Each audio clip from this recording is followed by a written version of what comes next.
Vamos orar, sentados como estamos. Pai, eu te dou graças por essa noite maravilhosa, onde nós iremos aprender, Senhor, um pouco mais sobre aquilo que é a esperança do seu povo, sobre aquilo que é a esperança da sua igreja, esperança do seu povo, Senhor. É a nossa esperança poder estar contigo, é a nossa esperança poder ver a tua face, é a nossa esperança, Senhor, um dia ouvir o Senhor nos chamar e estar contigo para sempre. Nossa alma, Senhor, anseia e espera por esse dia tão maravilhoso, Senhor. Ministra ao nosso coração, é a nossa oração, em o nome de Jesus. Amém. Graças a Deus. No material que eu disponibilizei para os irmãos, ele está um pouco extenso, mas a gente não vai ficar muito tempo em cada ponto, mas eu deixei ele bem explicativo para você poder levar ele para casa, dar uma lida com mais detalhe, tá? Ele tem algumas páginas, tem bastante páginas, estava empolgado aí, e os irmãos podem acompanhar depois em sua casa esse material. Na aula de hoje a gente vai falar sobre os eventos finais e a eternidade na perspectiva pentecostal clássica. E por que eu falo na perspectiva pentecostal clássica? Porque se é para a gente falar sobre as muitas posturas e muitas posições a respeito do que acontece depois do arrebatamento, você tem os calvinistas, e dentro do calvinismo você tem várias maneiras de pensar a respeito do final. Dentro também do pensamento arminiano, vocês têm várias maneiras de pensar a respeito do final. E outras expressões teológicas falam a respeito do final. Então, o tema do milênio, por exemplo, que a gente vai tratar aqui também hoje, você tem muitas posturas e muitas ideias a respeito do milênio, se ele existe, se ele não existe, se ele é um tempo simbólico, se ele é um tempo real, se ele é um tempo de verdade, 1000 anos. Então, nós temos que escolher uma linha para poder ensinar aqui, e nós escolhemos a linha pentecostal clássica, que é a nossa linha de raciocínio como Igreja de Deus, tá bom?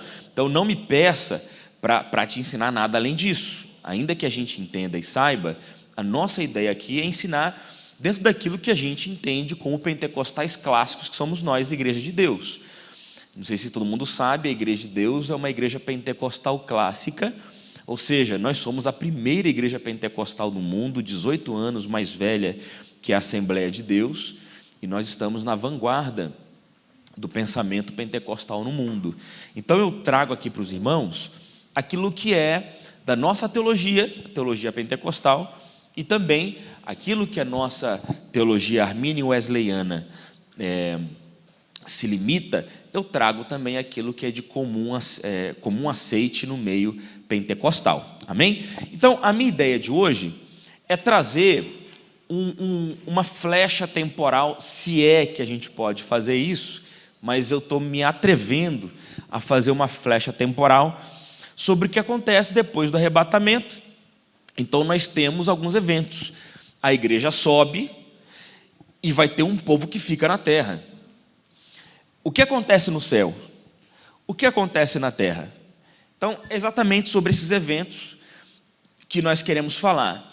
E depois que sobe a igreja e fica a humanidade não arrependida na terra, e depois essa igreja volta com Cristo, e quando que vai se dar?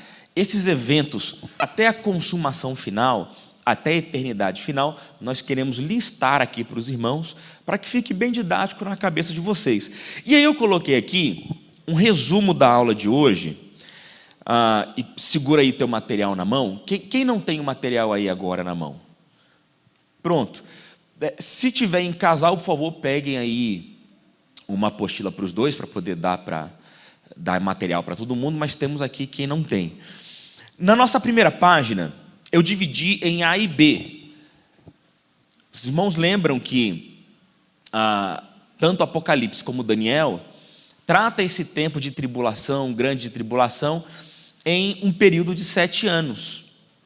E também trata da divisão desse período de 7 anos em 3 anos e meio e 3 anos e meio. Na profecia de Daniel, ele fala de metade de um tempo, e aí você entende que esse tempo e metade de um tempo é 7 anos, dividido por 2, 3 anos e meio. E Apocalipse ele vem trazer também essa ideia de 7 anos e 3 anos e meio. Ou também quando ele traz a ideia de semanas, na verdade são 7 anos, não 7 dias. E a metade da semana, então a gente entende que são 3 anos e meio. Então esses eventos de 7 anos que o Apocalipse quer nos trazer, algumas coisas acontecerão na terra e algumas coisas acontecerão no céu. E eu dividi aqui no nosso material. Vamos dar uma olhada rápida? Ponto de número 1, a gente vai falar rapidamente sobre o arrebatamento da igreja, a primeira fase da segunda vinda, quando a igreja é tirada do céu. Então, ocorre o início da 70ª semana de Daniel. Cristo vem, leva a sua igreja, e aí translada os crentes vivos para a sua glória, e os crentes mortos, ele ressuscita, transforma e também leva para o céu. Aí vem a grande tribulação na terra. Enquanto a terra está em tribulação, a igreja do Senhor, e aí a gente já passa para o ponto de número 3, vou ser bem resumido para depois ir direto para o ponto a ponto. Salta do ponto de número 2 para o ponto de número 3. Enquanto a terra está em tribulação e grande tribulação, entendo, eu estou aqui numa perspectiva pentecostal clássica pré-tribulacionista, que crê que a igreja não passará pela tribulação e nem pela grande tribulação, que Deus a poupará e a retirará da terra. Então, nesse tempo, enquanto a igreja está no céu, a terra vai estar em um caos, que Deus estará tratando com os ímpios e também com Israel. E a igreja vai estar fazendo o que no céu nesse período? Ponto de número 3, estará naquilo que é chamado Tribunal de Cristo.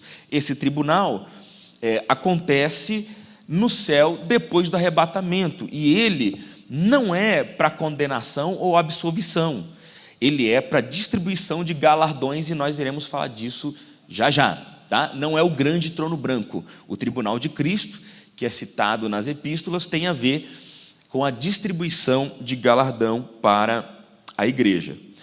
Também no céu, ponto de número 4 da nossa lição, vai acontecer as bodas do Cordeiro. E nesse tempo, a terra está um caos, tribulação, grande tribulação, anticristo, besta, tudo está acontecendo. Mas enquanto isso, do céu, está a igreja nas bodas do Cordeiro, que é uma grande festa com Jesus Cristo, uma cerimônia de união de Cristo com a sua noiva. E a noiva é a igreja do Senhor. Amém? Estou fazendo bem rapidinho para a gente ir seguindo a linha. Depois eu vou retomar isso aqui. Ok, depois das bodas do Cordeiro e depois de ter passado o tribunal de Cristo, vem agora uma segunda vinda em glória, que na verdade a gente pode chamar de terceira vinda de Cristo, né? Mas ela é chamada de segunda vinda em glória porque ele vem para essa terra, leva a igreja, e a igreja está lá no céu com ele, e depois desse período de 7 anos, ele retorna à terra. E quando ele retorna à terra, é a sua segunda vinda. Cristo retorna visivelmente, pisando na terra com seus exércitos, junto com a igreja glorificada. A gente vai falar sobre isso aqui também. Logo depois disso, quando Cristo está aqui na terra, junto com a igreja glorificada, ocorre a chamada batalha do Armagedon. Armagedon, a palavra hebraica, Armegido, que é o nome de um lugar em Israel, o Vale de Megido, um lugar onde teve muitas guerras, onde irão lutar contra o Messias e o povo de Deus, e o inimigo vai ser vencido. Eu vou falar mais sobre este lugar, se realmente será lá, porque fala que é uma batalha global, não caberia naquele vale, que é do tamanho de um campo de futebol e pouco mais ou menos. Não, é impossível acontecer isso aí. Só que o lugar ele é muito sugestivo, ele tem o símbolo das muitas batalhas que aconteceram ali, gente vai retomar isso aqui. Ok, seguindo aqui o ponto de número B, no nosso resumo da aula de hoje, a gente vai falar sobre o milênio, como os pentecostais clássicos entendem o milênio, que é Cristo reinando.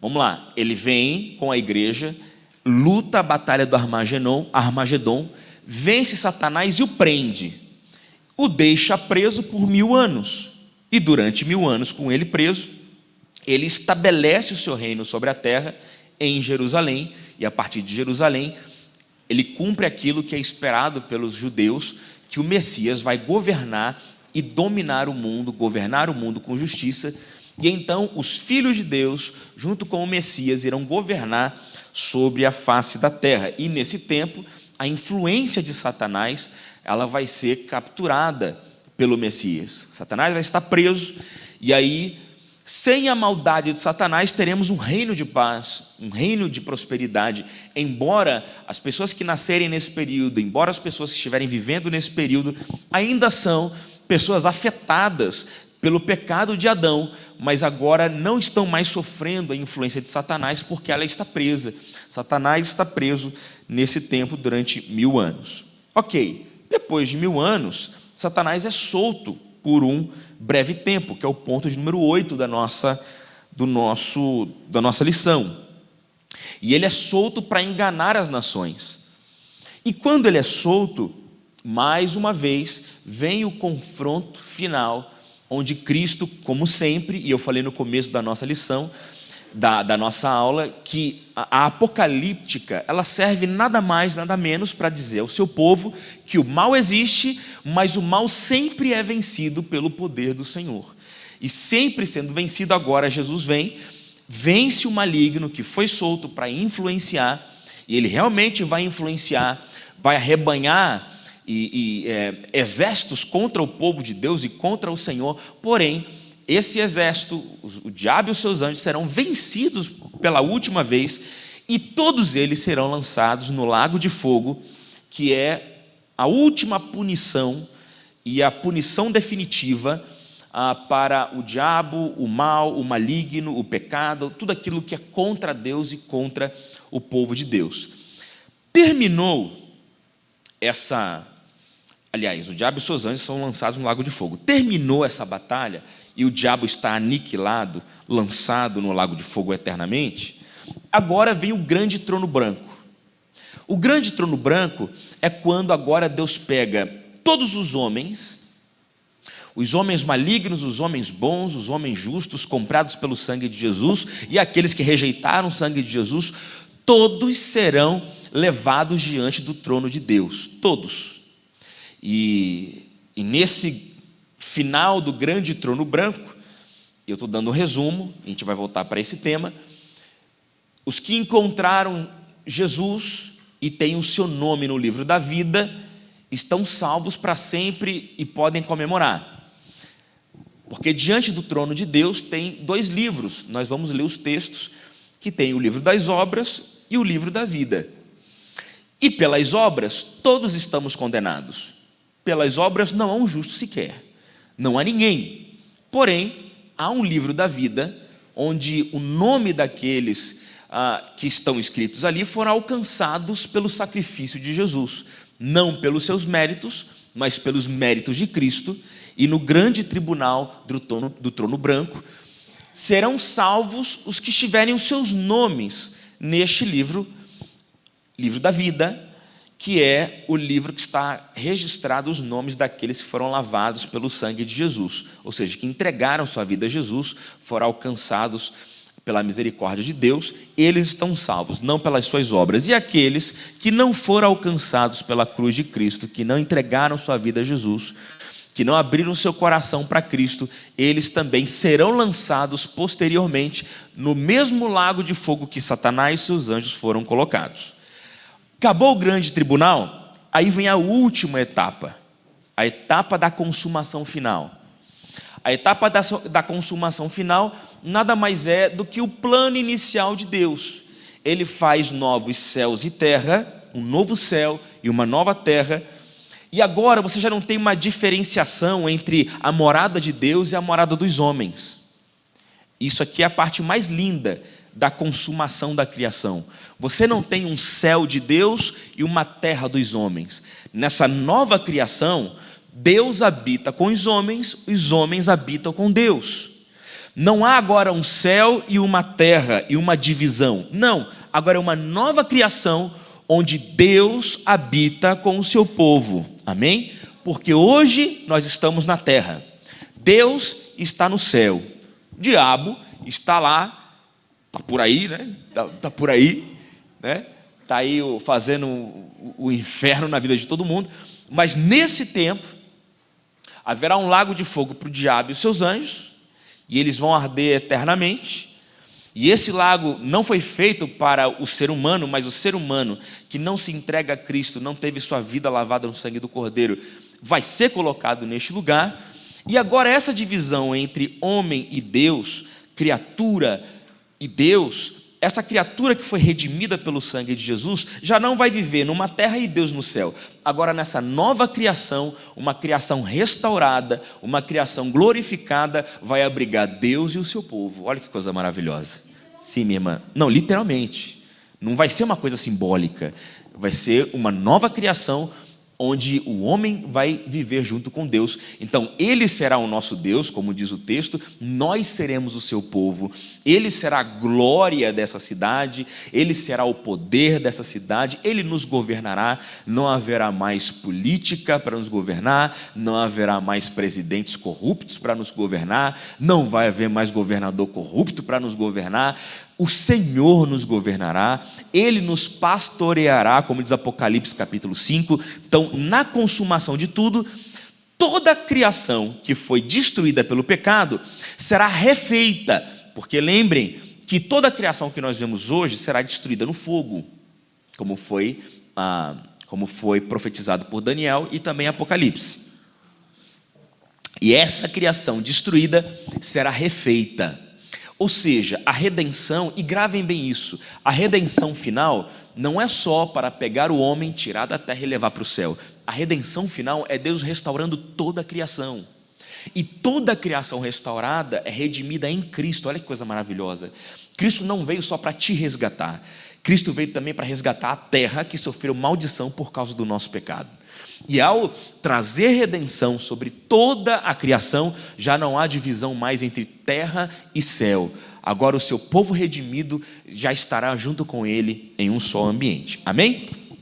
Então, vamos nessa sequência que nós falamos aqui, ponto a ponto, para a gente poder ser um pouco mais detalhistas em algumas coisas. Como eu sei o que o pastor Gerson falou na semana passada, esses primeiros pontos eu vou ser um pouquinho mais rápido, só para poder recapitular para os irmãos, porque a ideia é falar direto a respeito da consumação final, né? Arrebatamento da igreja, tribulação, o que vai acontecer aqui na terra, ele já mencionou. Então, ponto de número 1 da nossa lição. O arrebatamento da igreja é um evento iminente e secreto, no qual Cristo virá as nuvens para levar a igreja, livrando-a da ira vindoura. Ou seja, ele vem sobre as nuvens, e Apocalipse capítulo 1, versículo 18, acho que é isso, alguém me ajuda? 1:18 diz que todo o olho, eu acho que é 18 ou é 8? 18 ou é 8? Ou nenhum dos dois. Eis que vem, 7, desculpa, 1:7. Eis que ele vem com as nuvens e todo olho verá, até mesmo aqueles que transpassaram. Essa expressão todo olho verá, no grego tem duas palavras para ver. A primeira palavra é oftalmo, que a gente entende que é literalmente o olho. A outra palavra grega é blepo. E a palavra grega blepo, que é utilizada nesse texto, não está relacionada com um globo ocular, está relacionada com experiência, de modo que até cego vai conseguir enxergar. Em que sentido? Vai poder experienciar a vinda do Messias. Blepo significa enxergar e perceber a vinda do Messias. Eu pergunto para você, um cego enxerga? Enxerga da maneira dele. Ele consegue enxergar, ele consegue entender, ele consegue colocar a mão em você e entender como é o teu formato. Ele tem experiência com o seu meio ele consegue perceber. Então a ideia aqui não é dizer que ele vai vir numa aparição que todo mundo vai enxergar. Isso será um fato, nós pentecostais cremos assim, que será uma vinda visível, porém o texto ele quer ir mais além. Essa vinda não é só visível aos olhos, será uma experiência que a humanidade terá com a vinda do Messias, e vai abalar a criação, vai abalar toda a humanidade. Então, ele virá. 1 de Tessalonicenses, capítulo 4, versículo 16 e 17, fala como vai ser esse arrebatamento. Nós falamos isso na primeira aula. Em resumo, os mortos em Cristo ressuscitarão primeiro, e nós que estivermos vivos, se ele voltasse agora, seremos transformados. Em que sentido? Nossa natureza corrupta será transformada em natureza incorruptível.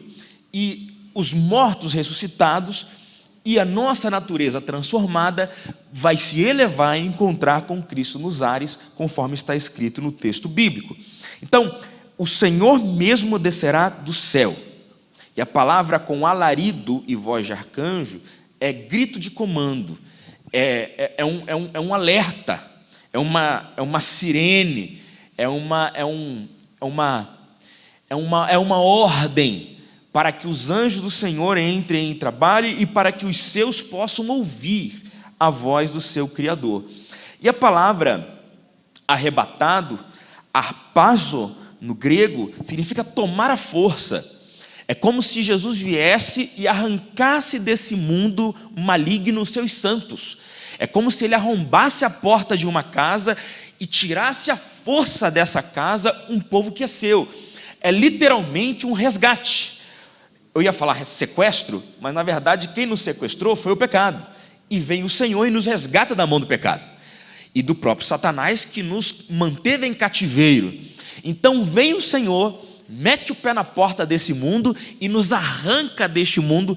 Essa é a expressão utilizada no grego do texto de Tessalonicenses, né? Harpazo, que é o Senhor entrando numa casa e arrancando a força aos seus. Olha o tamanho do desejo do nosso Deus de nos tirar dessa terra.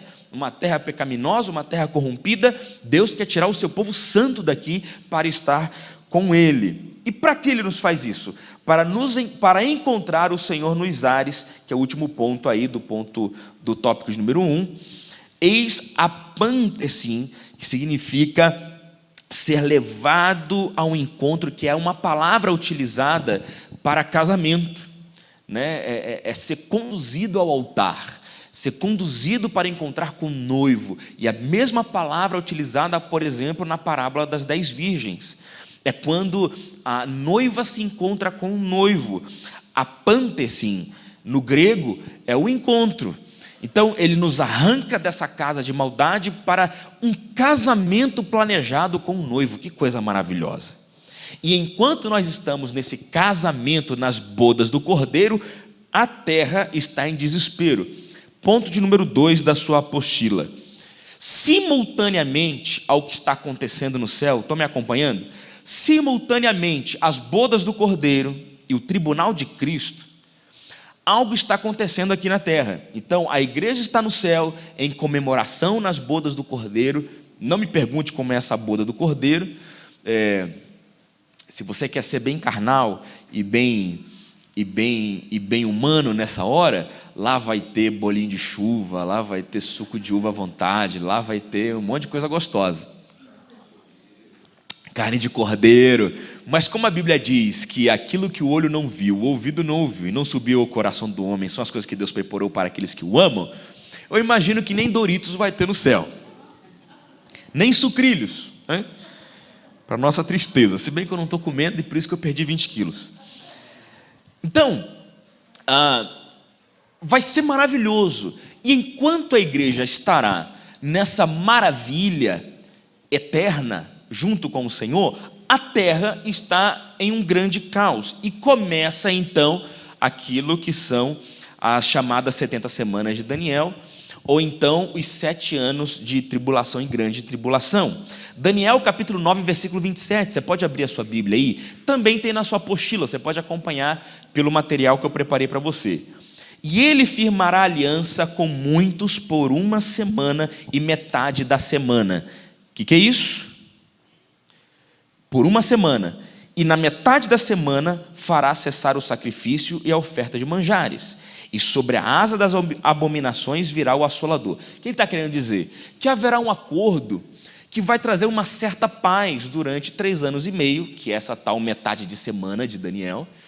E depois de 3 anos e meio, o maligno vai se revelar, que é aquilo que Apocalipse nos diz, que chegará o anticristo, vai enganar todo mundo, vai vir com uma falsa paz, e todo mundo vai achar que está no melhor momento da sua vida.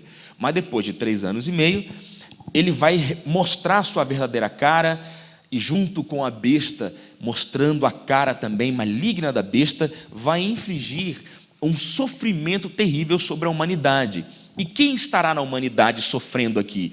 As pessoas que não foram arrebatadas e os judeus que irão ser trabalhados por Deus. E lembrando, irmãos, estou aqui na teologia pentecostal clássica, amém?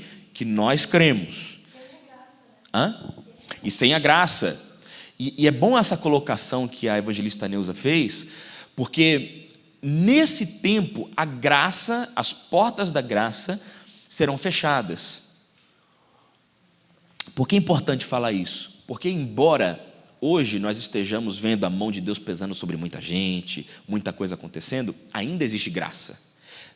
E a graça não é só chance. Há uma graça de Deus sobre a face da terra, e que muitos chamam por aí como graça comum, por exemplo. A graça de Deus traz alegria sobre a humanidade. A graça de Deus faz com que os homens, ainda que eles não conheçam Jesus, consigam conviver em certa passividade. A graça de Deus faz com que a gente consiga conviver como gente. Quando a graça de Deus é tirada, não há oportunidade de arrependimento, não há oportunidade de alegria, não há oportunidade de satisfação. É uma insatisfação, é uma perturbação, ou seja, é a ausência de Deus. Há teólogos que dizem que o verdadeiro inferno é a ausência total de Deus. Eu gosto muito dessa definição, mas como está sendo gravado, eu não quero falar muito sobre isso. Mas o inferno como sendo a ausência total de Deus, e para mim faz muito sentido, a ausência total de Deus, porque o ser humano não foi feito para estar longe de Deus, e quando Deus fica longe, o ser humano entra em colapso emocional, mental, existencial, físico. É o que vai acontecer quando a igreja for tirada, a graça de Deus é tirada sobre a terra. Porque desde a criação do mundo até hoje, a graça de Deus está vigente sobre o mundo. Só que aqui a graça será tirada do mundo. E não tem arrependimento, porque naquele dia muita gente vai querer, cadê o Senhor? Deixa eu ir lá para a igreja orar. Não vai ter salvação, não vai ter chance, porque agora o Senhor já cumpriu o seu juízo. Deus vai tratar com os ímpios, e Deus tem um tratamento especial com Israel, porque vai ser nesse tempo que o Messias vai se revelar para Israel, depois de tanta tribulação. Então, enquanto a igreja está na glória, aqui na terra, Deus está fazendo aquilo que no Apocalipse, abrindo os selos, derramando as taças e tocando as trombetas. 7 selos, 7 taças e 7 trombetas que tratam do juízo de Deus. Não vou falar de todas, mas todas elas falam de catástrofes de Deus sobre o mundo. Deus estará infligindo dor sobre o mundo porque é o seu juízo. Porque depois de muito tempo a humanidade, sem ouvir a voz de Deus, não dando ouvidos à pregação do Evangelho, não dando ouvido ao convite amoroso e gracioso de Deus, agora terá que sofrer as consequências. Então, aqui no livro de Daniel, está falando exatamente sobre esse tempo, sobre essa semana e metade de 1 semana. O sujeito aqui que está dizendo, ele firmará a aliança, e você vai aí para o outro ponto da nossa apostila, esse sujeito é o anticristo, o príncipe que há de vir. Nesses 3 anos e meio, ele vai governar o mundo, vai enganar o mundo, será um líder que vai chegar até a admiração quase que religiosa, porque no meio do caos, e veja, quando tirarem a igreja da terra, vai ser um caos tremendo. Quando a graça for levada, vai ser um caos tremendo. E o anticristo, ele vai surgir como um ponto de esperança, e vai trazer um certo conforto para a humanidade que ficou. Só que isso vai durar 3 anos e meio, conforme nós acreditamos. E depois dessa primeira metade, vem então ele revelando a verdadeira face maligna, a verdadeira face maldosa e destruidora do anticristo associada com a besta.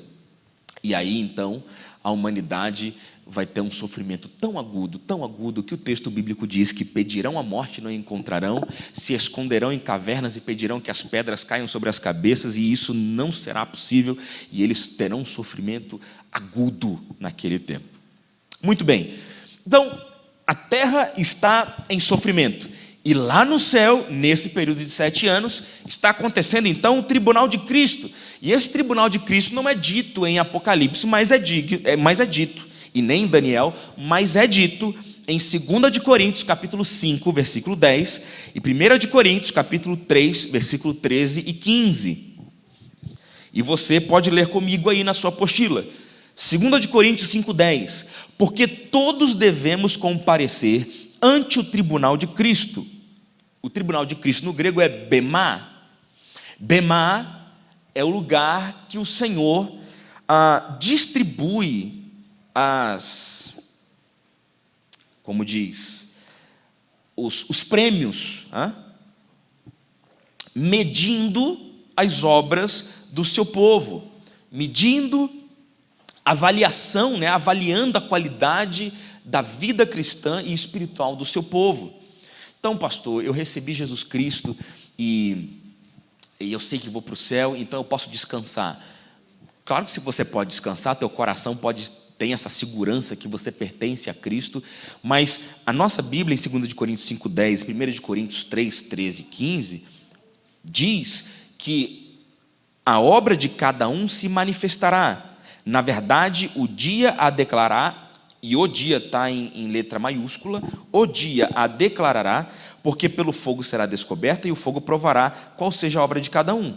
Se a obra de alguém edificou nessa parte permanecer, esse receberá galardão. Então, será um momento, o tribunal de Cristo, Bemá, de galardoar os irmãos, de receber a tal pedrinha na coroa, a tal do diadema na coroa. Essa é uma promessa escatológica que está na carta de Paulo aos Coríntios. E na primeira aula eu falava exatamente sobre isso. Não existe texto escatológico só em Apocalipse e só em Daniel. A Bíblia inteira está repleta de texto escatológico. E aqui em Coríntios, tanto na primeira carta como na segunda carta, nós temos alguns textos. Coloquei aqui na letra B uma nota da teologia armínio-wesleyana, que é a nossa maneira de interpretar a Bíblia, a maneira deusiana de interpretar a escatologia bíblica. O Bemá, como nós entendemos, não é um tribunal penal, mas é uma plataforma de onde se concediam honras e galardões, recompensas. A salvação já está garantida pela justificação e não pelas obras. Porque, irmãos, vem comigo, seria um grande contrassenso a pessoa ser salva pela quantidade de obras. A obra será recompensada, não com salvação. Estão entendendo? A obra é importante para o crente, não para a salvação, mas para uma recompensa que o salvo recebe. Amém? Ficou claro isso aqui, irmãos? Porque na Igreja Católica você precisa acumular boas obras para ser salvo. Nós cristãos acreditamos que a obra não salva ninguém, só a obra de Cristo na cruz do Calvário.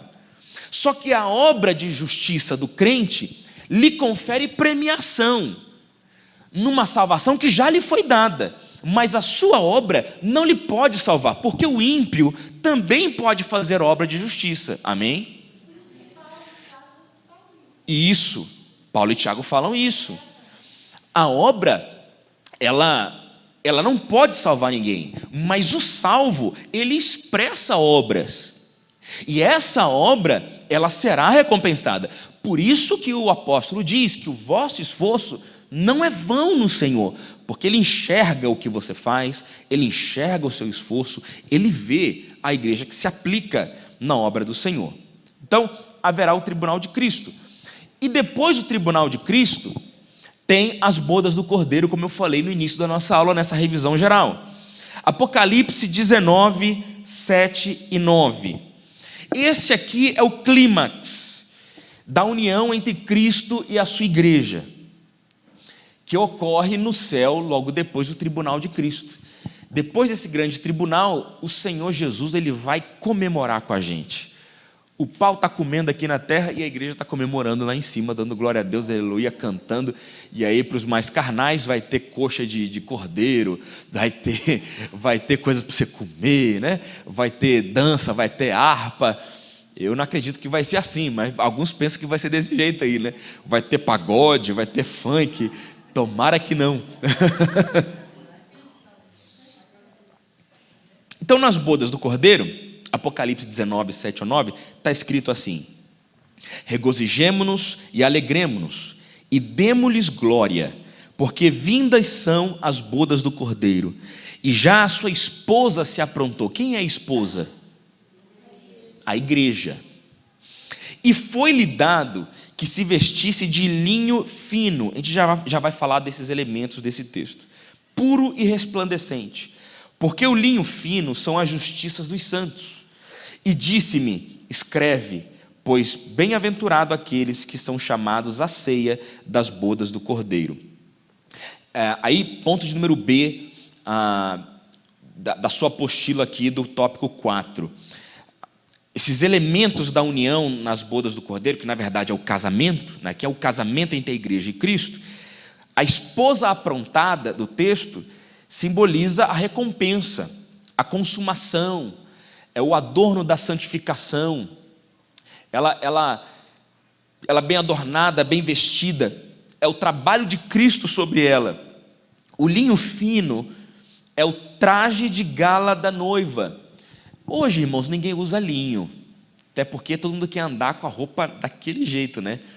O linho da época, ou na época de Cristo, e há pouco tempo atrás, não vou falar muito tempo, eu lembro da minha avó uma vez, quando eu tinha 14 anos de idade, ela me deu uma camisa de linho, eu olhei assim, ela, meu filho, a coisa mais fina, ela achou a coisa maravilhosa. Então, há pouco tempo o linho eu acho esquisito. Eu tenho uma camisa que tem linho, mas tem algodão junto, porque só linho, irmão, é um negócio escabroso, né? Mas o linho, desde muitos tempos, ele é visto como um tecido nobre. Hoje a indústria têxtil, irmãos, ele cria tecidos, cria malha. O linho era um tecido nobre, eram fibras nobres. A tecelagem do linho, quem era tecelão e utilizava linho, certamente era rico demais, porque só tinha roupa de linho quem tinha muito dinheiro para comprar. E a roupa de linho era utilizada sobre os sacerdotes, por exemplo, e sobre os levitas, como símbolo de realeza, como símbolo de sacerdócio, símbolo de serviço a Deus. Então, o linho é um símbolo de grandeza. Cristo veste o seu povo de linho fino, de coisa fina, é traje de gala. O que seria traje de gala hoje, além do linho? Um fraque? Um vestidão não sei, mas aqui o linho fino é para explicitar que é a justiça dos santos, a pureza dos santos, de kaiomata, né? Justiça. O que é justiça? É a obediência dos santos, é a pureza dos santos, é a obra de Cristo sobre os santos.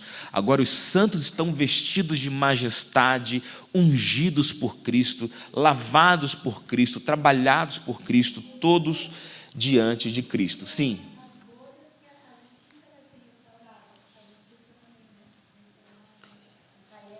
Não. Como eu falei, no tribunal de Cristo e as bodas do Cordeiro estão acontecendo nesses 7 anos lá em cima. Concomitante a isso, aqui na terra, o que está acontecendo, irmãos? Tribulação e grande tribulação. Então, enquanto a terra está um caos, no céu estamos nas bodas, estamos recebendo o galardão. Está claro isso aqui, que é concomitante? Esses 7 anos, divididos em 2, o mundo está em caos, o céu está em festa, amém? 2 coisas acontecendo ao mesmo tempo. Então, esse tempo é um tempo de honra, é um tempo de casamento, é uma festa comemorando santificação, é uma festa comemorando a fidelidade de Deus, ou seja, é um casamento entre o noivo e a sua noiva. Ponto número 5 do seu material. Aí sim, terminou as bodas do Cordeiro, depois do tribunal de Cristo, terminou as bodas do Cordeiro, agora Cristo, ele desce à terra, junto com o seu povo, para então julgar os inimigos de Deus, para pelejar contra os inimigos de Deus, vencê-los e então estabelecer o seu reino milenar. Apocalipse capítulo 19, versículo 11 ao 16. E vi o céu aberto, e eis um cavalo branco. Esse cavalo branco é diferente do cavalo branco de Apocalipse 4, são duas coisas diferentes. E o que estava sentado sobre ele chamava-se Fiel e Verdadeiro, Jesus. Julga e peleja com justiça. Os seus olhos eram como chamas de fogo, e estava vestido com uma veste salpicada de sangue. Já a gente vai falar sobre isso. E o nome pelo qual se chama é Palavra de Deus. João capítulo 1, versículo 1. E seguiam-no os exércitos do céu em cavalos brancos e vestidos de linho fino, branco e puro. Quem estava vestido de linho fino, branco e puro há pouco tempo aqui? A igreja. A igreja, os anjos, o Senhor descem juntos à terra. E da sua boca saía uma aguda espada para ferir com ela as nações, e ele as regerá com vara de ferro, e ele mesmo é o que pisa no lagar do vinho do furor e da ira de Deus Todo-Poderoso. E na veste e na sua coxa tem escrito Rei dos Reis, Senhor dos Senhores. Aqui a gente tem um monte de símbolos, vamos falar deles.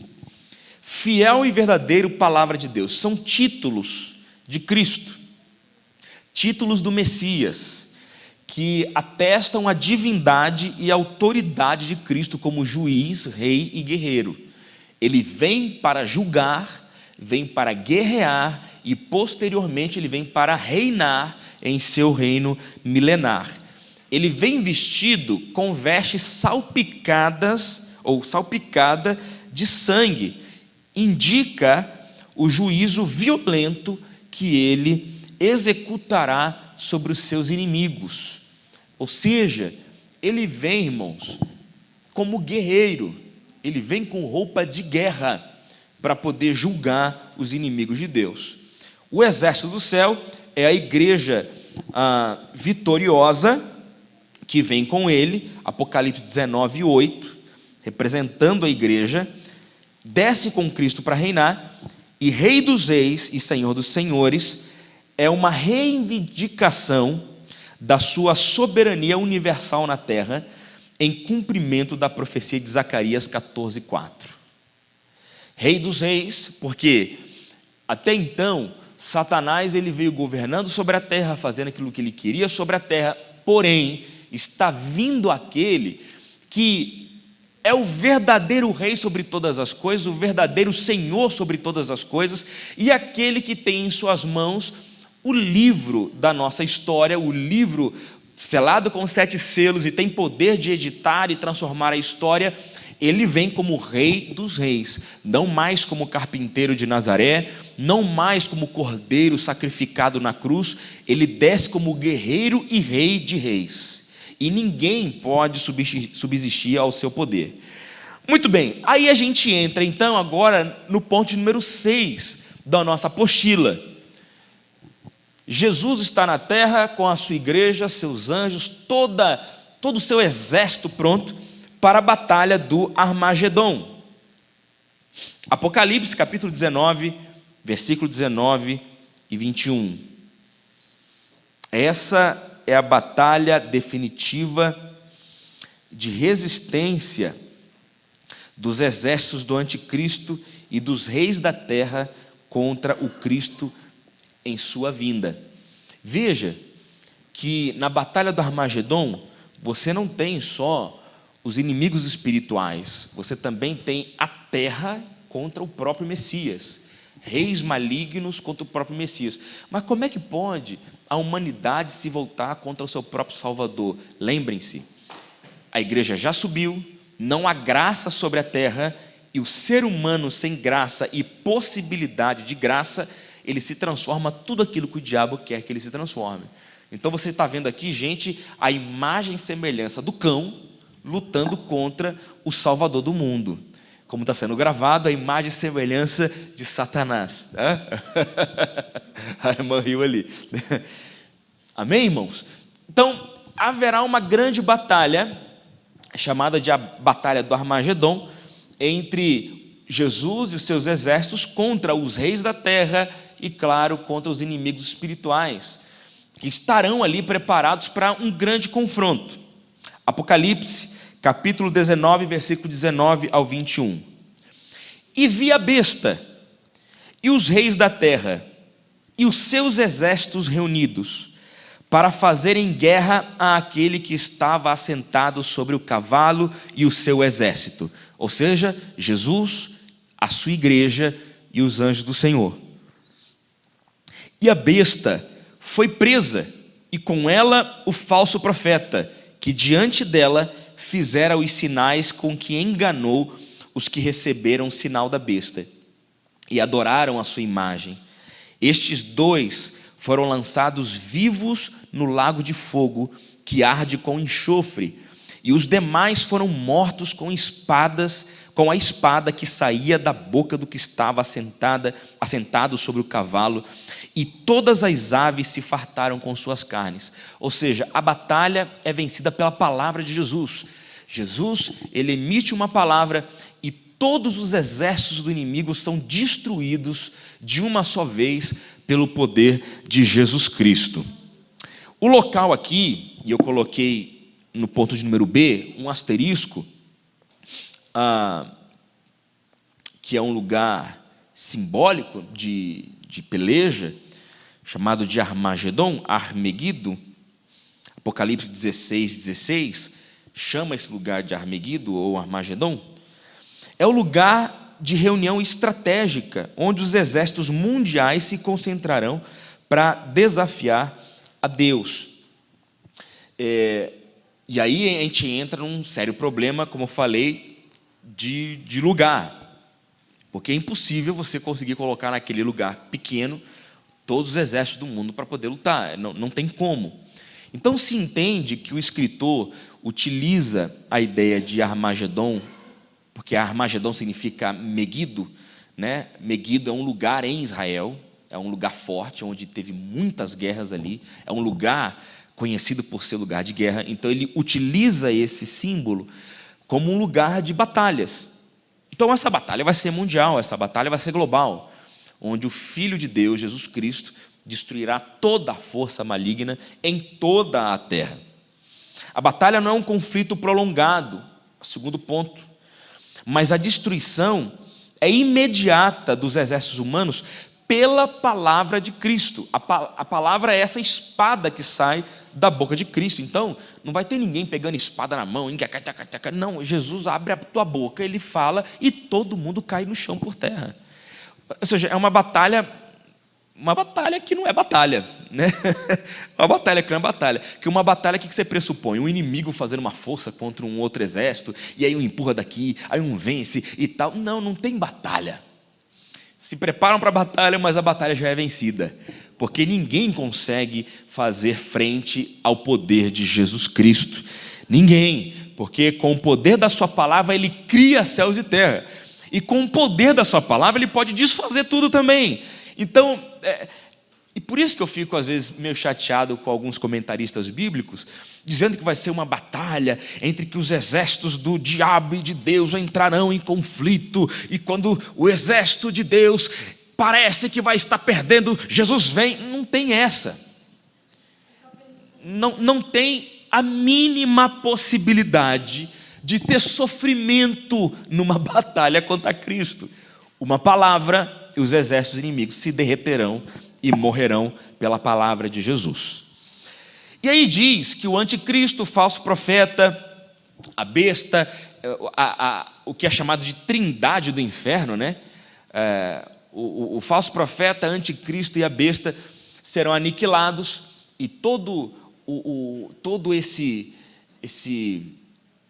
povo inimigo, eles serão lançados no lago de fogo. Então vem o milênio, que é entendido como, ponto de número 7 da sua apostila, é entendido como o reino literal de Cristo na terra. É quando ele vai fazer aquilo que é o sonho de todo judeu, que é ter o Messias sentado no trono em Jerusalém, regendo toda a terra. Isso vai acontecer no milênio. Jesus, a partir de Jerusalém, vai governar toda a terra, junto com a sua igreja. A sua igreja vai viver, vai reinar. Ele será o governador do mundo, e então o mundo conhecerá a verdadeira paz, a verdadeira justiça, porque agora aquele que governará com sabedoria, com justiça, com igualdade. O seu trono é cercado de santidade, igualdade e verdade. Apocalipse capítulo 20, versículo 1 e 3 fala a respeito disso. E vi um anjo que descia do céu, tendo a chave do abismo e uma grande cadeia na sua mão.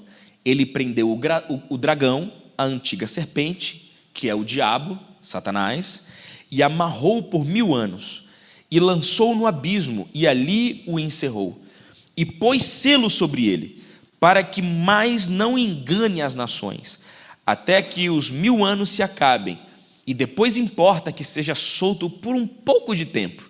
A gente vai dizer por que ele vai ser solto depois. Mas veja aqui, Satanás ele é preso e fica lá, e esse dragão, né, a grande serpente presa, para que não engane. E aqui a gente começa a entender qual é o papel do diabo, qual que é o poder de influência que o diabo tem. O diabo ele não pode te tocar, o diabo ele não tem poder de fazer nada contigo, porém ele é o enganador. Ele consegue lançar sementes de engano no povo de Deus, que faz o povo sair da verdade, fugir da verdade. A verdade ela é clara, a verdade ela é pura, a verdade ela é incontestável. Mas por que muita gente se desvia da verdade? As pessoas se desviam da verdade porque existem sementes de engano. E semente de engano é posta por quem? Pelo cão. Pelo cão não, pelo dragão. Pelo dragão, né? Só que ele será trancado por 1000 anos e já não haverá mais engano. De modo que tudo aquilo que o Rei Jesus, que estará reinando no milênio, tudo será totalmente compreendido pelo seu povo. Tudo será totalmente assimilado pelo seu povo. E o seu reino será profícuo. Apocalipse capítulo 20, versículo 4 até o 6. E vi tronos, e assentaram-se sobre eles aqueles a quem foi dado o poder de julgar. E vi as almas daqueles que foram degolados pelo testemunho de Jesus e pela palavra de Deus, e que não adoraram a besta nem a sua imagem, e não receberam um sinal de fronte nem a mão. E viveram e reinaram com Cristo durante 1000 anos. Bem-aventurado santo aquele que tem parte na primeira ressurreição. São estes que não têm poder a segunda morte, mas serão sacerdotes de Deus e de Cristo e reinarão com ele 1000 anos. O que segunda morte é essa, irmãos? A primeira morte é essa que nós conhecemos, é a morte do nosso corpo. Mas a segunda morte é aquela morte que é a morte eterna, é o lançar no lago de fogo para sempre, é a ausência eterna de vida, que é Cristo, é a aniquilação de toda a vida. Então, bem-aventurado é aquele que não passa pela segunda morte. Ok, o ponto número B trata desses elementos dos textos que a gente já falou aqui.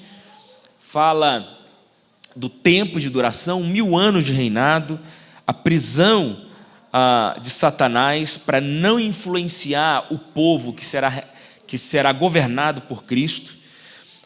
E a igreja será glorificada nesse tempo. lembrem-se que essa mensagem é muito forte para a igreja que está recebendo o texto de Apocalipse, porque na época que João escrevia, a igreja estava sendo duramente perseguida. E ao saber que a igreja será honrada e governará com Cristo, esse texto chegava no coração de quem estava lendo como glória a Deus, porque se hoje estamos morrendo, sendo perseguidos, estamos sendo destruídos, chegará um tempo onde Cristo nos honrará e nos fará governar, deixaremos ser escória e seremos governantes. Olha que coisa maravilhosa. Então chegará um momento que a igreja, nós, e eu espero que seja logo, seremos perseguidos, maltratados, colocados em prisões, nós seremos chicoteados, porém, quando tudo isso passar, seremos honrados pelo nosso Senhor, amém? Ponto número 8, passando os 1000 anos, estão acompanhando? Passando os 1000 anos de reinado de Jesus Cristo, agora Satanás é solto para uma prova final da humanidade. Olha aí, Apocalipse capítulo 20, é uma prova atrás de prova, né, Mônica? Misericórdia. Apocalipse capítulo 20, versículo 7 até o 10. E acabando-se os 1000 anos, Satanás será solto da sua prisão e sairá a enganar as nações que estão sobre os 4 cantos da terra, Gog e Magog, cujo número é como a areia do mar, para as ajuntar em batalha.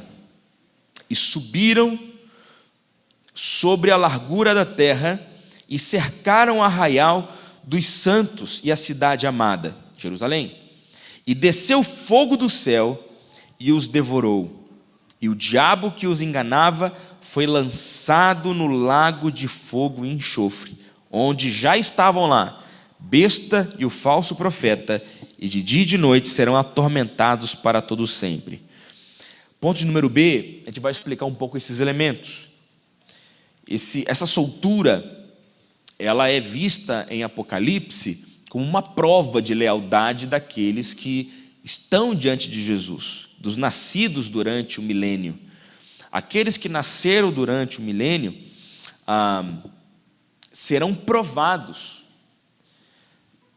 demonstrando que o problema do pecado reside na natureza humana, não só na influência de Satanás. Então, quando vem Satanás, isso prova também o nosso próprio coração. É claro, irmãos, que Satanás ele foi o autor do pecado, mas também fala muito do nosso próprio coração. O nosso coração ele é totalmente corruptível e enganoso.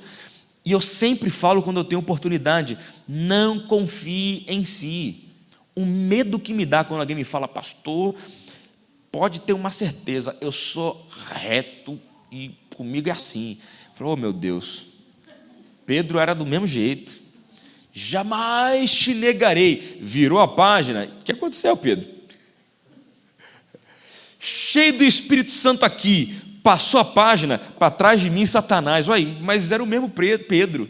Então o ser humano ele é essa contradição. Mas por que ele é essa contradição? Porque nele ainda tem um DNA do cão. Então ou do dragão, ou do diabo. Aqueles que nasceram no período do milênio, eles serão provados, pelo Satanás será solto. Porém, diz a Bíblia, que depois dessa prova, vem o Senhor, em Og e Magog, em Gog e Magog, o que é isso aqui? Simboliza a concentração final das nações. Não regeneradas são 2 cidades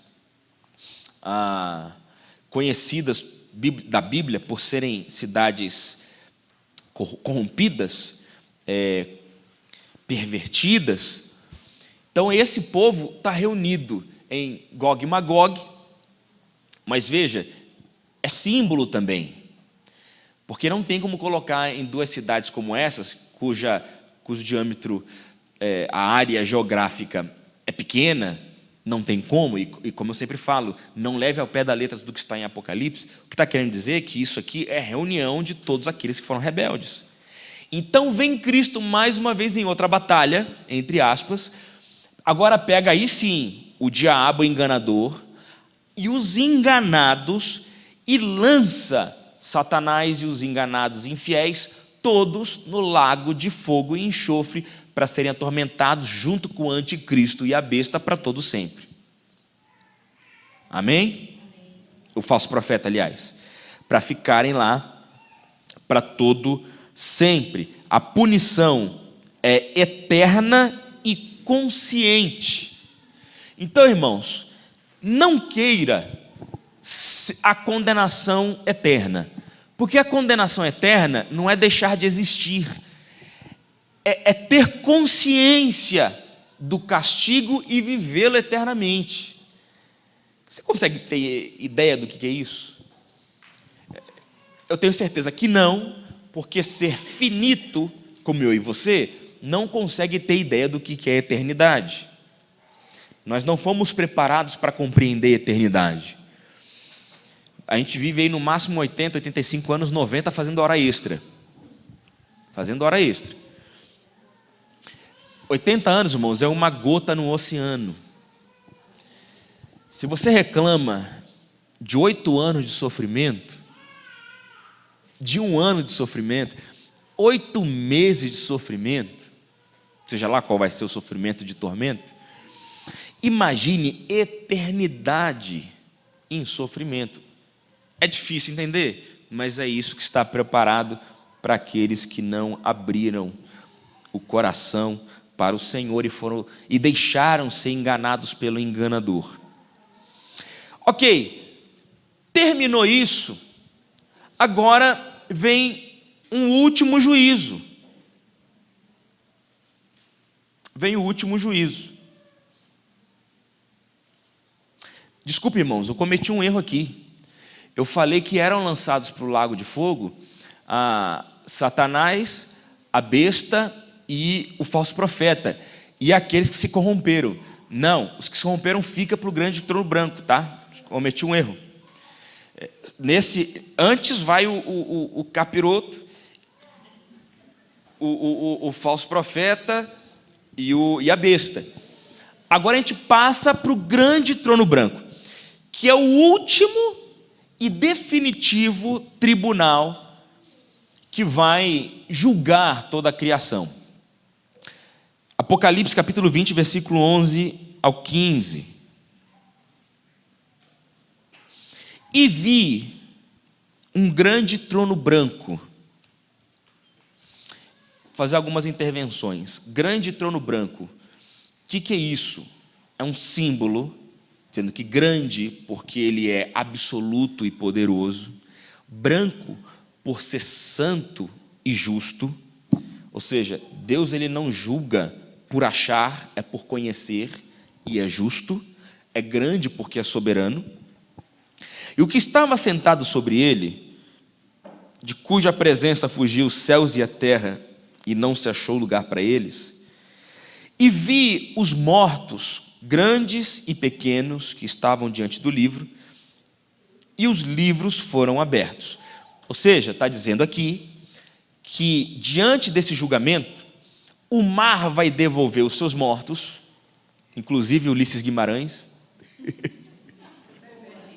Essa é velha. Que a galera fala, Ulisses Guimarães sumiu, será que ele vem? Inclusive ele, que não sabe quem é. Quem não sabe, pesquisa quem é, né? Isso é da época da irmã Mônica, bem antigo isso aí, né? Te devolvo, viu? Eu não fico sozinho, não, viu? Não só os que desapareceram, que viraram cinza, os que foram explodidos numa bomba atômica, que foram vaporizados lá em Hiroshima e Nagasaki, os que foram cremados. Irmãos, para com essa bobagem. Pastor, eu posso morrer, eu posso ser cremado quando morrer?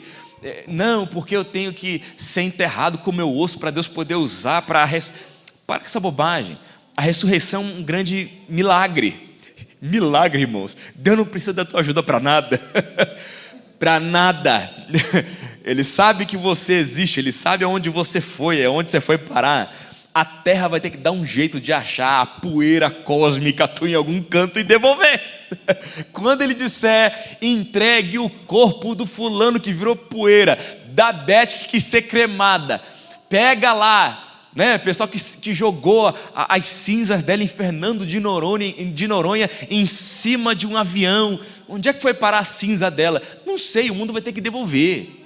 Vai dar o jeito. Não fica nessa neura, irmãos, que eu estou falando isso, eu fico até sem jeito, mas eu já vi tanto debate com esse negócio.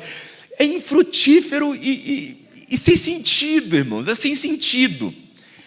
Não importa como você morreu. Eu fico pensando, coitados dos japoneses, crentes em Jesus, que receberam uma bomba atômica em cima e viraram vapor. Como é que vai voltar? Na ordem de Cristo vai voltar, irmão, vai dar o jeito dele. Não tem essa. Então, bons e maus, aqueles que vão para o céu, vão para o inferno, ou o lago de fogo, todos estarão diante do trono, ressuscitados, todos. É assustador pensar nisso, né? Todo mundo vai estar diante do trono branco de Deus. Todos aqui. Ok, seguindo o texto. E abriu-se outro livro, ele falou de livros abertos. Abriu-se outro livro, que é o livro da vida. E os mortos foram julgados pelas coisas que estavam escritas nos livros, segundo as suas obras. E deu o mar os mortos que nele havia, e a morte e o inferno deram os mortos que nele havia. Então, irmãos, tem gente no tormento que vai ter que ser devolvida para estar diante do Senhor. Está escrito aqui, não estou inventando, não. Está tão claro, irmãos, não é uma inflexão teológica, está aqui. Tem que devolver. E foram julgados cada um segundo suas obras. E a morte e o inferno foram lançados no lago de fogo. Esta é a segunda morte. E aquele que não foi achado escrito no livro da vida foi lançado também no lago de fogo. Vamos lá. Essa segunda ressurreição aparece diante do Senhor toda a sua criação. E ali tem livro de obras, segundo o texto, e o livro da vida. De modo que as nossas obras, a nossa vida, o nosso histórico, está diante do Senhor. E como eu disse no início, as nossas obras não podem nos salvar, pelo contrário, elas depõem contra nós. Depõem contra nós. Então, se você acha que viver a maneira mais correta aqui nessa terra, vai chegar lá, você vai chegar com seu livrinho pessoal, Senhor, eu fui justo, olha só como é que eu fui bom. Não, você é inexcusável diante do Senhor, não há nada em você que possa te salvar, nada. Você está perdido sem Jesus, perdido. Então, o ser humano não pode ir para o céu não, eu preciso corrigir essa palavra aqui, porque o destino final não é céu, é uma nova criação. É diferente do que a gente entende hoje, porque hoje a gente fala que tem um céu, tem o inferno e tem a terra. Não é assim que a gente pensa? Só que o inferno será aniquilado no lago de fogo, o céu que existe vai ser tudo feito de novo, vai ter uma criação só para o povo de Deus, e vai existir um lago de fogo que vai estar bem longe, queimando para lá. É o lixão que vai ficar queimando para sempre lá, que não tem nada a ver mais com a gente que vai ser salvo. Então, o grande trono branco vai revelar nossas obras. E como eu sempre gosto de fazer, imagina, irmã Maristela, que é a pessoa mais santa dessa igreja, que a gente pegue um cabo HDMI e crave na cabeça dela ali, e coloque os pensamentos, sentimentos dela, tudo nessa tela, para a igreja assistir. Coisa de 3 dias só, irmã Maristela, 3 dias. 3 dias. Ela ia ficar louca. Agora imagina colocar a vida inteira dela aí na frente. Pois é, Cristo sabe todos os seus pensamentos, conhece todos os seus desejos, aquilo que você fez sendo mostrado e ocultado, Deus viu tudo. Suas intenções, Ele viu e conheceu todas. Tudo isso está no livro de Deus. Você está perdido. Graças a Deus que nós não dependemos do livro da obra para a salvação. Porque ao lado tem um livro da vida, que não foi escrita por você, não foi escrita pelo pastor, não foi escrita pela Beth, porque eu acho que a Beth é escrivã do céu. A Beth é escrivã do céu. Ela já foi levantada a essa posição, a escrivã do céu. Não. Esse livro foi escrito pelo sangue de Jesus e ali está o seu nome. E aí, diante do Senhor, quando você perceber que não há nada que pode te salvar, não há nada para te livrar do lago de fogo e tormento eterno, venha então o livro da vida, que é o critério decisivo para a tua salvação. E esse livro da vida só é possível por causa da cruz de Cristo. E aí então, aqueles que não estão com o nome no livro da vida são lançados no lago de fogo que foi feito para o diabo, os seus anjos, e aí vai o falso profeta, a besta junto, está ali no meio, e todos aqueles que são ímpios, que não foram alcançados pelo sangue de Jesus, que não entregaram sua vida a Jesus Cristo, que rejeitaram a graça do Senhor, estão no lago de fogo agora, queimando. Agora, o povo de Deus, por mais fraco que seja, o povo de Deus que foi lavado pelo sangue de Jesus, por mais perseguido que seja, por mais doído que seja, se o nome está gravado no livro da vida, esse receberá porta aberta para estar na morada eterna com Jesus. Não há nada que você possa fazer para alcançar a salvação, só abrir o seu coração, porque Ele está à porta e batendo e Ele quer entrar. O seu trabalho é permitir ser tocado pelo Espírito Santo, não endurecer o teu coração, permitir que Ele ponha fé em você, que Ele abra os teus olhos para a sua natureza corrompida, e abrindo os seus olhos para a natureza corrompida, você diz: Senhor, lava-me com o teu sangue. Ele te dá um banho de sangue, lava a sua roupa no sangue do Cordeiro e escreve o seu nome no livro da vida, e a tua vida será totalmente diferente, e você começa a viver essa eternidade aqui e agora. Isso é maravilhoso, e nada pode tirar isso de você e passar isso para outras pessoas. Então acontece para os ímpios aquilo que é chamado de segunda morte. E agora chegamos no ponto número 10 da nossa lição, que é o estado eterno, que é o novo céu e a nova terra. Apocalipse capítulo 21, versículo 1 ao 4 e 22, 3 ao 5. Está na sua apostila, você pode acompanhar também. E vi um novo céu e uma nova terra, porque o primeiro céu e a primeira terra passaram, o mar já não existe, e eu, João, vi a cidade santa, a nova Jerusalém, que desceu do céu, ou descia do céu. Você vê que a visão de João é uma cidade nova, preparada por Deus do céu, sendo transportada agora para o nosso nível terreno, e tudo que existe aqui sendo reeditado para receber agora a nossa nova morada. Que coisa maravilhosa, irmãos, que coisa maravilhosa. A nova Jerusalém que descia do céu, adereçada com uma esposa ataviada para o seu marido. E ouvi uma grande voz do céu que dizia: eis aqui o tabernáculo de Deus para com os homens, pois com eles habitará, e eles serão o seu povo, e o mesmo Deus estará com eles, e será o seu Deus. E Deus limpará dos olhos toda lágrima, e não haverá mais morte, nem pranto, nem clamor, nem dor, porque as primeiras coisas são passadas. Irmãos, que coisa maravilhosa. E tem uma palavra aqui que quando eu leio me arrepia: não haverá mais clamor. Por que nós clamamos hoje? Nós clamamos pedindo: Senhor, intervém na minha realidade, intervém na minha depressão, intervém na minha enfermidade, intervém no meu luto, intervém na minha prova, intervém nisso, nisso e naquilo.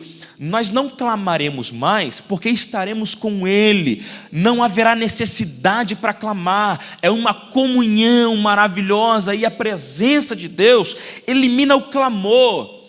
Isso é poderoso, irmãos. Porque esse exercício de busca que o ser humano tem o tempo inteiro, de buscar a Deus, não existirá mais, porque já estaremos com Deus. Estão entendendo como vai ser diferente? Não é mais essa coisa, não sinto mais Deus, eu preciso ter um encontro com Deus. Não tem mais essa busca, não tem mais o clamor, não tem mais a ansiedade da falta de Deus, não tem mais a frieza espiritual, não existe mais isso. Ali está o Senhor com o seu povo, e o seu povo está com o Senhor. Porque tudo isso passou, e as primeiras coisas é o céu, a terra, os efeitos do pecado, os efeitos daquilo que advém do pecado, as desgraças que vieram depois do pecado de Adão, tudo aquilo que Deus não queria para a humanidade, isso passou. Agora é algo novo que Deus fez para todo sempre. Apocalipse 22, do 3 e 5.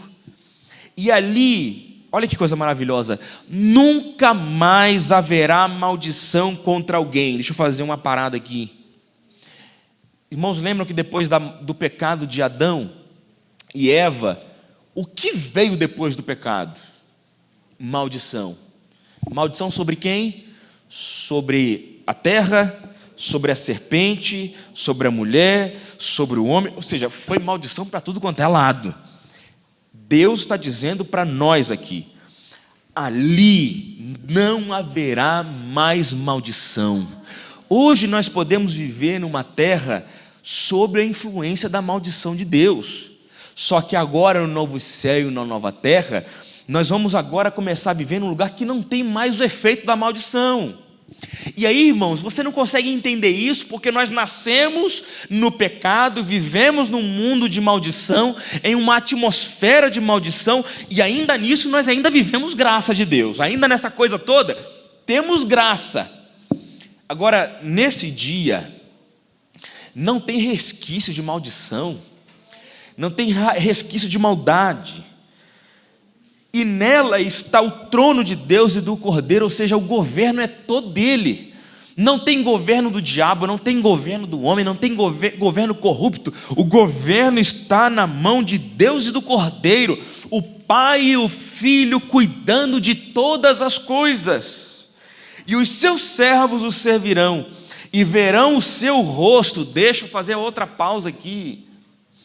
Ver o rosto de Deus. Oferta, irmãos.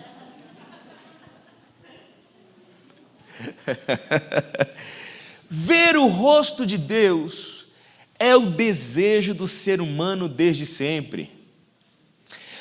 Ver a face de Deus, e essa expressão ela é importante, simboliza você conseguir conhecer a Deus totalmente.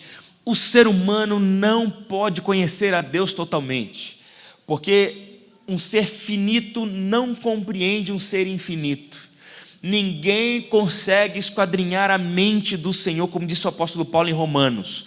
Quem, pois, conheceu a mente do Senhor? Quem foi o seu conselheiro? Quem lhe deu para que lhe fosse restituído? O que Paulo está querendo dizer aqui? Ninguém pode compreender a Deus, é impossível. Hoje nós o vemos como um espelho borrado, mas um dia o veremos como ele é. Nós não o veremos pelas costas como Moisés o viu, não veremos a sombra dele, nós não veremos as costas, que é o símbolo da rejeição, o símbolo da impossibilidade.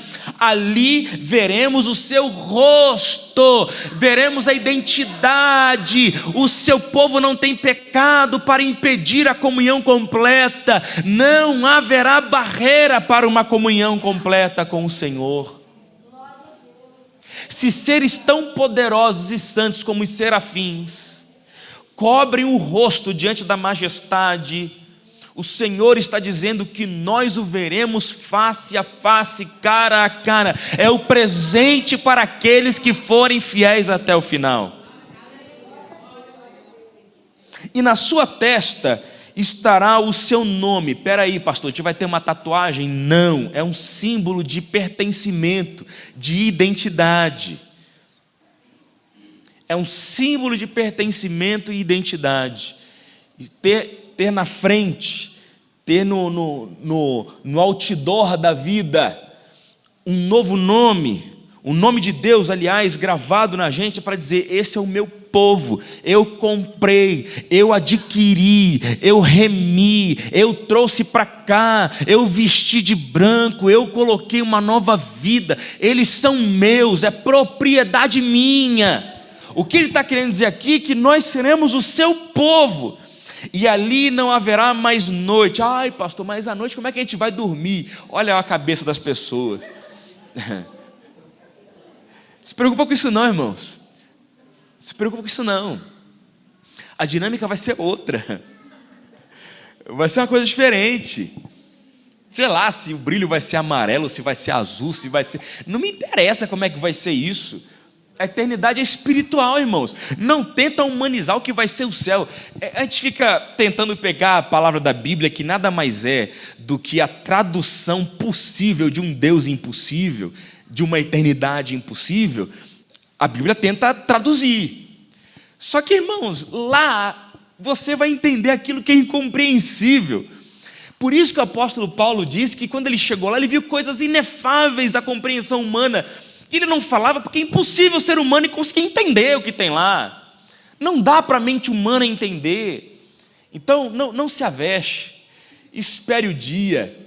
E aí você vai poder chorar à vontade e vai dizer: então era isso. Valeu a pena ser fiel até o final. E ali não haverá mais morte. Não necessitarão de lâmpada, nem de luz do sol, porque é o Senhor Deus que os alumia, e reinarão para todo sempre. Irmãos, que coisa maravilhosa. E aqui então termina toda a história que iniciou lá em Gênesis, que o Senhor cria tudo, e a criação de Deus cai e decai. A humanidade que era para ser perfeita e viver na comunhão do jardim, lembra? E de repente entra o pecado e destrói. Agora já não tem mais enganador para influenciar e tirar ninguém. Agora só tem perfeição e graça de Deus sustentando todo aquele novo reino que foi criado. Então já não tem mais divisão, céu, terra e inferno. O inferno foi lançado no lago de fogo e vai ficar ali por toda a eternidade. E tem um abismo, conforme diz o Apocalipse, que separa o lago de fogo do novo céu e nova terra. Ninguém que está neste lugar vai conseguir ver esse tormento eterno que está lá. A gente não vai mais ver essas coisas. Nós estaremos com Ele para sempre e debaixo da sua glória.